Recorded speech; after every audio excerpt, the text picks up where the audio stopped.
سلامت عنا هابلنا زي خبركم تخاتلتنا نسعد زبلنا يوم حابريتات حزنا لكم مسينا لنا فلما قن قند رساتهم مش دكتور دبرصيان ناباس مراز تقعد سبه سلطانات زرزر مشتره تقاليحهم كيف لو طرات ኤርትራ አሙል خبا خمزاتوان بدرون متقعتي ፍጸመለን ከም ዘሎን ተሓቢሮም ጀነራል ወድ ወረደ ዝውሰድ ወታደራዊ ስጉምቲ በዝምልከት ወሳነ ከምዘ መሐላለፈ ተገሊጾም ሰራዊት ብልጽግና አንጻር መንሰይ ትግራይን ኤርትራን ቃልሲ ጀሚሮም እዚኦምን ካልኦትን አለውና ሕጂ ድማ ናብ ዝርዝሮም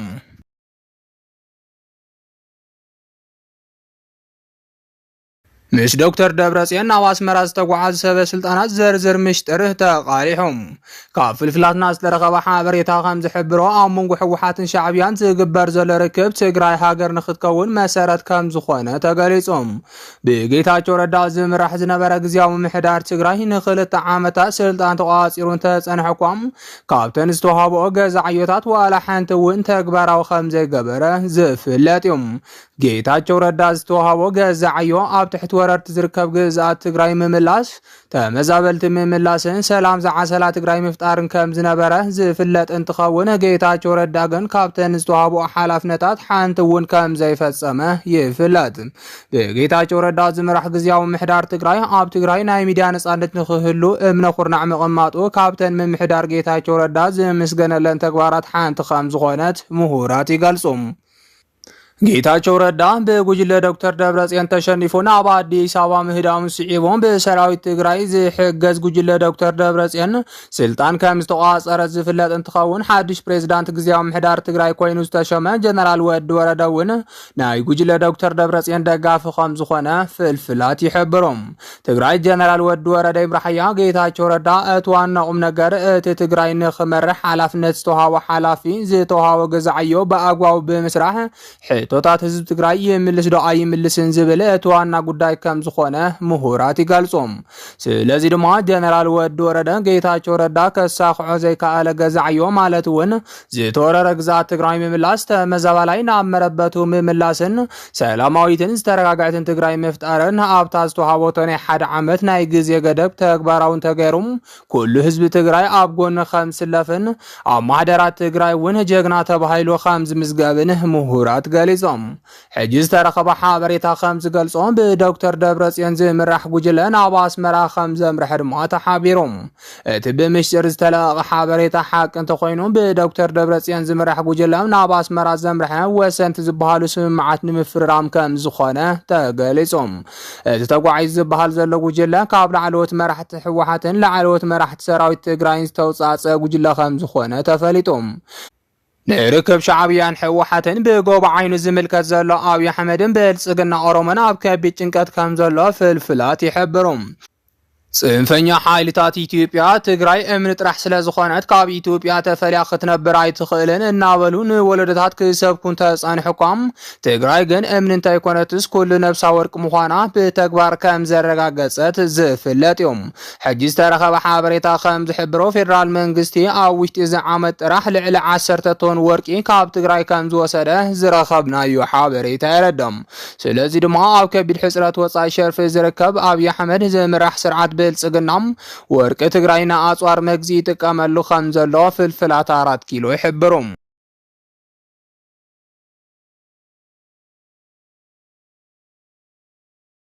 ክፍለ ጦራት ኤርትራ አሙል ኸባ ከምዛ ኣተዋን ብድሮን መጥቃዕቲ ፍጸመለን ከም ዘሎን ተሓቢሮም ብውልቀ መላኺ ኢሳያስ አፈወርቂ ዝምራሕ ሻዕብያ እቲ ዝለዓለ ኣታዊኡ ኣብ ጎራብቱ ጦርነት ሰራዊቱ ብምስታፍ ዝረኽቦ ክፍሊት ምዃኑ ሚስጥራዊ ፍልፍላት ይሕብሮም ውልቀ መላኺ ኢሳያስ አፈወርቂ ኣብ ጆኖሳይዳዊ ኹናት ትግራይ ብምስታፉ ልዕሊ 50,000 ሰራዊቱ ከም ዝሰኣነ ካብ ወተሃደራዊ ፍልፍላትና ዝተረኸበ ሓበሬታ የረድም ይኹን እምበር ንውልቀ መላኺ ኢሳያስ አፈወርቂ ዘገድሶ እቲ ዝሃልቕ ዘሎ ሰራዊቱ እንታይ ኮነስ እቲ ዝረኸቦ ካሕሳን ጥቕማ ጥቕምን ከም ዝኾነ ሊቃውንቲ ፖለቲካ ይገልጾም ውልቀ መላኺ ኢሳያስ አፈወርቂ ኣብ ጆኖሳይዳዊ ኹናት ትግራይ ብምስታፉም ሚልዮናት ዶላር ካብ ኢትዮጵያ ከም ዝረኸበ ዝፍለጥ እንትኸውን ካብዚ ብተወሳኺ እውን ዘመናዊ ኣጽዋራት ኢትዮጵያ ፋብሪካታትን ዓበይቲ ማሽናትን ትግራይ ሓዊሱ ዳርጋ ሙሉእ ሃፍቲ ትግራይ ከም ዝወሰዶ ዝፍለጥ እዮም ብተማሳ ዝከኣል መንገዲ ውልቀ መላኺ ኢሳያስ አፈወርቂ ካብ ካልኦት ሃገራት እውን ሰራዊቱ ብምልኣኽ ልዑል ኣታዊ ከም ዝረክብ እሙናት ፍልፍላት ገሊፆም። ውልቀ መላኺ ኢሳያስ አፈወርቂ ዘመሓድራ ኤርትራ ብተፈጥሮ ጸጋ ዝተዓደለትን ወደባት ዝወነነትን ስለ ዝኾነት ምስ ጎረባብቱ ሰላም ብምፍጣርን ወደባቱ ብምክራይን ምዕብልቲ ኤርትራ ክፈጠረና ኸኣላም ሰራዊቱ ብምክራይ ኣዶ ኤርትራ ኣብ ቀጻሊ ሓዘንን ጥሜትን ንኽትነብር ምውሳኑ መራሕቲ ህግደፍ ናይ ኣተሓሳስባ ድኽነት ከም ዘለዎም ሊቃውንቲ ፖለቲካ ይገልጾም። ይኹን እምበር ብዙሓት ሊቃውንቲ ፖለቲካ ድማ ውልቀ መላኺ ኢሳያስ አፈወርቂ ወደባት ኤርትራ ኣልሚዑን ኣካርዩን ኤርትራ ከተፍትም ምዃና ጠፊእዎ እንተይኮነስ ኣብ ስልጣን ክነብር ዝኽእል ንህዝቢ ኤርትራ ኣጥሚዑን ካብ ትምህርቲ ወፃኢ ገይሩ ምዃኑ ስለ ዝፈልጥ ይኽእሉ ይገልጹ። ናይዚ መረጋገጽ ድማ ዩኒቨርሲቲ ኣስመራ ብምዕጻብ ወለዶ ኤርትራ ካብ ትምህርቲ ወፃኢ ከም ዝገበሮ እኹል መረዳእታ ከም ዝኾነ ይገልጾም። እዚ ከምዚ እናሃለወ ሰራዊት ኤርትራ ኣብ ሙሉእ ኸባ ከም ዝኣተወን ብዙሓት ሓይልታት እውን ከም ዝተደምሰሱን ተሓቢሮም። ካብ ፍልፍላትና ዝተረኸበ ሓበሬታ ከም ዝሕብሮ ሰራዊት ሻዕብያ ንጀነራል አልቡርሃን ንምሕጋዝ ሰራዊት እኳ እንተለኣኸም ብሰራዊት ጀነራል ሓምዳን ዳጋሎ ተኸሂቡ ዓብዪ ክሳራታት ይበጽሖ ከም ዘሎ ተገሊጾም። ካብዚ ብተወሳኺ ድማ ድሮናት ሕቡራት ዓረብ ኤምሬትስ ኣብ ልዕሊ ተኸቢቡ ዘሎ ሰራዊት ኤርትራ መጥቃዕተን ከም ዝቐጸላ ማዕኸናት ዜና ሱዳን እንዳጸብጸባ ይርከባ።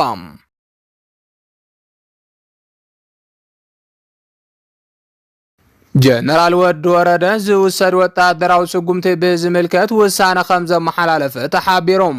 ብአብይ አሕመድ ዝምራሕ ስርዓት ብልጽግናን ፖለቲከኛታት ኦሮሞን ምዕራብ ትግራይ ይኹን ካልኦት ኣብ ትሕቲ ወረርታ ሓይልታት ዝርከባ ግዛኣታት ትግራይ ከይምለሳም ትዕልሚ ኣውፂኦም ይሰርሑ ከም ዘለው ይፍለጥ።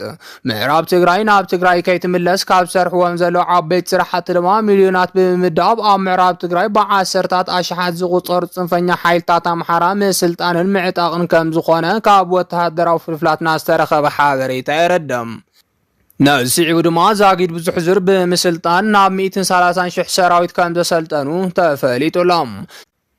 ስለዚ ድማ አብይ አሕመድን ፖለቲከኛታት ኦሮሞን ምዕራብ ትግራይ ንትግራይ ክትምለስ እንተገይሮም ሕወሓት ሓይላ ክተጠናኽር ስለ እትኽእልን ድሮናት ክትገዝእ ስለ እትኽእልን ናይ ስልጣንና መወዳእታ ይኸውን ኢሎም ስለ ዝኣምኑ ምዕራብ ትግራይ ብሰላማዊ መንገዲ ክምልስዎ ከም ዘይኽእሉ ሊቃውንቲ ፖለቲካ ገሊጾም። ስለዚ ድማ ምዕራብ ትግራይ ኣብ ኢድ ትግራይ ክትኣቱ እትኽእል ብጦርነት ጥራሕ ከም ዝኾነ ተሓቢሮም።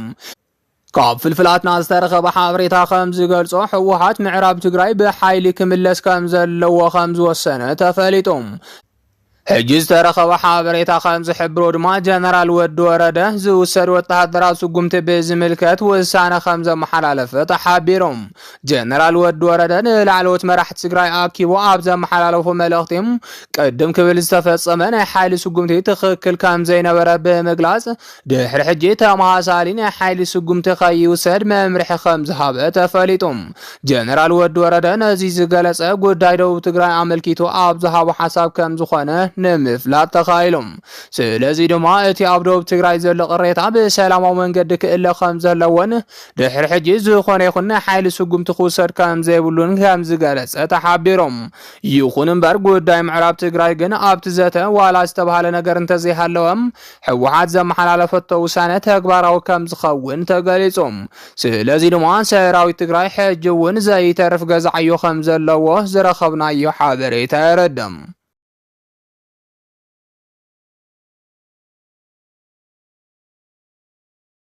ሰራዊት ብልጽግና አንጻር መንእሰይ ትግራይን ኤርትራን ቃልሲ ጀሚሮም። ስርዓት ብልጽግና ሎምውን ተንኮል ዝተመልኦ ናይ ጥልመት ስትራቴጂ ዝሓዘ ፖለቲካዊ ኣካይዱ ከም ዝጀመረ ዝገልጽ ዜና ተዘርጊሖም።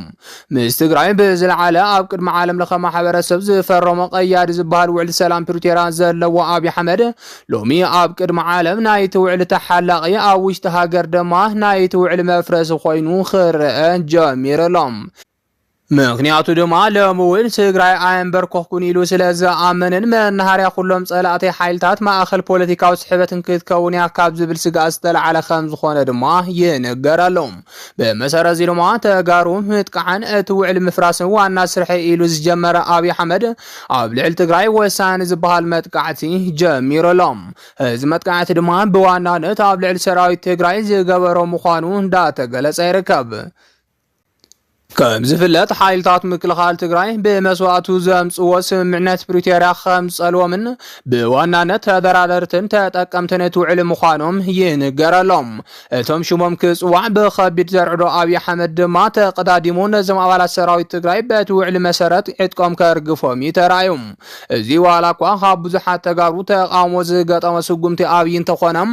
ምእንተ ሰላም ክበሃል ግን ትግራይ ዝነበራ ከበርታ አጽዋራት ከተረክብን እግረኛ ተዋጋእቲ ከተፈትሕን ክኢላም ይኹን እምበር ኣብዚ ንብዙሓት ተጋሩ ቅሬታ ዝፈጠረ ክስተት ከም ዝነበረን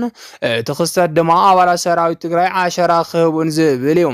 ብርክት ዝበሉ አባላት ሰራዊት ትግራይ ካብ ሰራዊት ክብተኑ ከለዉ ዓሸራ ከም ዝሃቡን ናይ በይኖም መታወቂያ ተሰሪሕሎም ከም ዝነበረን ዝተገልጸ ኮይኑ እቲ ሙሉእ ሓበሬታኦም ዝሓዘ ዓሸራ ድማ ናብ ናይ ብልጽግና ናይ ድሕነት ክፍሊ ከም ዝኣተወ ክሕበር ጸኒሖም ዋላ እኳ ኣብቲ ግዜ አብይ አሕመድ ክእመን ከም ዘይብሉን ሰራዊት ትግራይ በታ ዓሸራ መሰረት ከሃድኖም ከም ዝኽእልም ብዙሓት ተጋሩ ከጠንቅቁን ተጸንሑም ዝሰምዖም ኣካል ሲኢኖም ጸኒሖም እዮም ሎሚ ድማ ግዜኡ ኣኺሉ አብይ አሕመድ ካብ ውዕል ሰላም ፕሪቶሪያ ወጻኢ አባላት ሰራዊት ትግራይ ክለቅም ጀሚሩሎም በቲ ዝሃቡ ዓሸራ መሰረት ድማ ሰራዊት ትግራይ ኣብ አዲስ አበባ ኣብ አዳማ ብሓፈሻ ዕጥቆ ኣርጊፎ ናብ ስራሕ ዝተዋፈረ ክፋል ሰራዊት ትግራይ ካሃድን ጀሚሩ ምህላው ተሓቢሩሎም بمسار زيرمات مال علت رحاب كتما أديس أبا لعل خلت ميت عشرة هيبوم زنور أولا سراوي تجري بيت ذهبوا 10 مسارات كام تتحازو تحبيرهم نايت فات مسارح زخون بوليس تاخت مالما سراوي تواصل لفو حدش نجار كام استفتر بزمسل ملكهم نبر سراوي تجري كوينا ما أديس أبا زركو تجارو كهادن جمير لهم بتوسخون قبل عنا شعب يسللت يوم استوهالو إيرترايان ورما سرتز جمرة كوينهم مستوم ጋር ኮይኖም ናይ ድሕነት ስጋት መንግስቲ ከም ዝበጽሑ ካድረታት ብልጽግና ክዛረቡ ጀሚሮም ኣለው ነስዒቡን ስርዓት ብልጽግና ናይ ከተማ ሰራዊቱ ዝኾኑ ፖላዊስ ኣሰሊፉ ኣብ ልዕል መናእሰያት ተጋሩን ኤርትራን ማእሰርቲ ከም ዝጀመረ ተሓቢሩሎም እቶም በአብይ አሕመድ ማእሰርቲ ዝበጽሖም ዘሎ ናይ ትግራይን ኤርትራን መናእሰይ ድማ ናብ ትግራይ ይጓዓዙ ከም ዘለው እንዳተሓበረ ይርከብ ብፍላይ እቶም ኤርትራውያን እውን ናብ ትግራይ ከይዶም ክጸንሑ ከም ዝወሰኑ ዝተነገረሎም ኮይኑ አንጻርተን የህዝብ ከበልዕ ተዳልዩ ዘሎ ስርዓት ብልጽግና ቃልጽ ክገብሩ ድማ ተጽቢት ይግበረሎም በተማሳለ ዜና ድማ ህዝብ ትግራይ ነቲ መሪሕ ህዝብ ዝኾነ አባል ሰራዊት ትግራይ ድምጽ ክኾነን ንሰላም ኢሉ ዝሃቡ ዓሸራ መጥፊኡ ከይኸውንን ሽርሕ አብይና ዓለም ከቃላሕን ጻውዒት ቀሪብሎም ዝኸበርኩም ተኸታተልትና ነሰዓት ዝበልናዮም ሓበሬታታት ነዚኦም ይመስሉ ነይሮም ንምክትታልኩም ካብ ልብነ መስግን